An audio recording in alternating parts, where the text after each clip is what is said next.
आकाशवाणी संबलपुर जुहार आंचलिक खबर पढ़ुचन तापस रंजन साहू। राष्ट्रपति द्रौपदी मुर्मू आज भुवनेश्वर ओडिशा कृषि और वैषयिक विश्वविद्यालय ओयूएटी 40 नंबर समावर्तन उत्सव की मुख्य अतिथि भाव जोग देवे। सेंता उपरबेला भुवनेश्वर न्यायिक अदालत नुआ कम्प्लेक्स के राष्ट्रपति उद्घाटन करबार कार्यसूची रही। यह कार्यक्रम थी राज्यपाल रघुवर दास, मुख्यमंत्री मोहन चरण माझी, हाईकोर्टर मुख्य विचारपति justice Chakradhari Sharan Singh, high court justice संगम साहू अतिथि भाव जोग देवे। इतार ऋतु राष्ट्रपति बीजेबी कॉलेज खेल पड़ियानु आयोजन करा जायथिबार उद्घाटनी सभाती उद्बोधन देवे बोलिकरी जना पड़िछे। इनो जनाई दिया जाय पारे जे राष्ट्रपति श्रीमती मुर्मू गलाकाल पुरी जायकरी नौसेना दिवस समारोहती सामिल हेबार सहित श्रीमंदिर महाप्रभु दर्शन करिछन। केंद्र सरकार रेल यात्रींकर सहज और सुगम यात्रा लगी 56,993 कोटी टंकार सब्सिडी देउछन बोली रेल मंत्री अश्विनी वैष्णव कहिछन। संसद मंत्री श्री वैष्णव कहिछन जे पैसेंजर सेवा लगी टिकट दाम 46% टंका सरकार तरफु सबु यात्री मानकु सब्सिडी दिया जाउछि।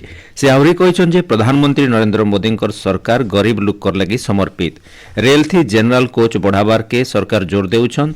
आयबा दिने 10,000 जनरल कोच जोड़बार के सरकार पदक्षेप नैछन बोलिकरी मंत्री श्री वैष्णव कहिछन।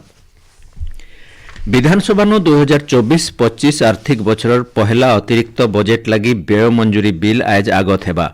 मुख्यमंत्री मोहन चरण माझी गृहनु व्यय मंजूरी बिल आगत करबे।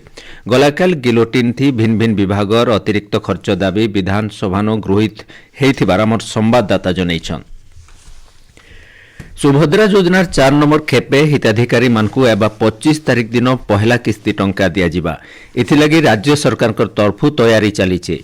ए बाबदे उन्नयन कमिशनर अनु गर्गंकर अध्यक्षता गोटे उच्चस्तरीय बैठक हो जाइए। नुआ आवेदनकारी सहित एबतक साहज नाई पाइथिबा दरखास्तकारी आवेदन जांच प्रक्रिया के तुर्ती करबार के उन्नयन कमिशनर विभागीय अधिकारी मानकु निर्देश देइछन।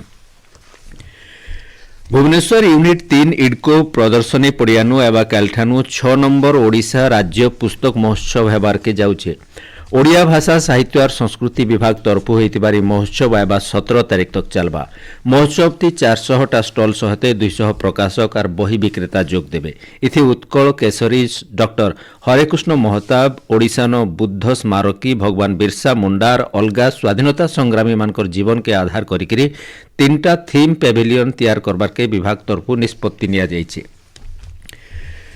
चलती खरीफ ऋतुती राज्य धान घिना प्रक्रिया जारी रही है। एछेन बरगढ़, नुआपड़ा, संबलपुर, कलाहांडी और बलांगीर जिलानो धान घिना चली।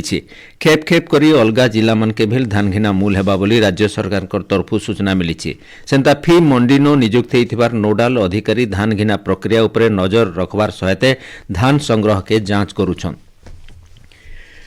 विश्व प्रसिद्ध बरगढ़ धनुयात्रा एवं जनवरी 3 तारिख मूल हेबार के जाउछे। एथिलागी गलाकाल बरगढ़ हाटपदा संचार पड़ियानो ध्वजा पूजा सहित धनुयात्रार शुभ स्तंभ स्थापना होइछे। शुभ स्तंभ स्थापना उतरु विधिवत भावे धनुयात्रार मंच निर्माण, कलाकार अभ्यास और अलगा काम सब मूल हेबा बोलिकरी सूचना मिली। आज विश्व मृत्तिका दिवस 2002 मसीहानु अंतर्जातीय मृत्तिका संगठन तरफु दिवस पालन लगी दिया जाइथिबार प्रस्ताव के 2013 मसीहानु मिलित जातिसंघर अनुमोदन मिलिथिला। माटिर सुरक्षार लगी सचेतनता बनाबारटा ए दिवस पालन मुख्य लक्ष्य है। मृत्तिका दिवस अवसर राज्यर भिन्न भिन्न जगानु कार्यक्रम मान आयोजन हेबा। आज होचे अंतर्जातीय स्वेच्छासेवी दिवस।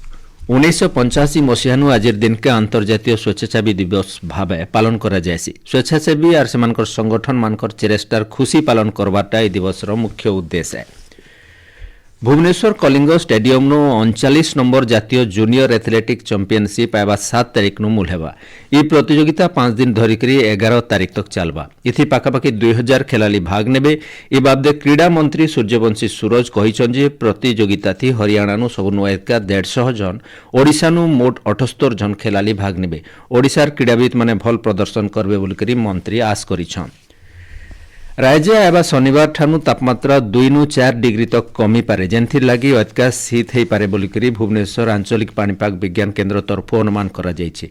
कलाहांडी, सुंदरगढ़, झारसुगुड़ा, केन्दुझर और कंधमाल एवं 2 दिन तक हालकानु मध्यम धरणर कुहुड़ी देखा दे पारे बोलिकरी जना पड़िछि। एथनिर आंचलिक खबर इनो शेष है। आर बेलर आंचलिक खबर सुनी पारबे राति 7:02 थी। जुहार।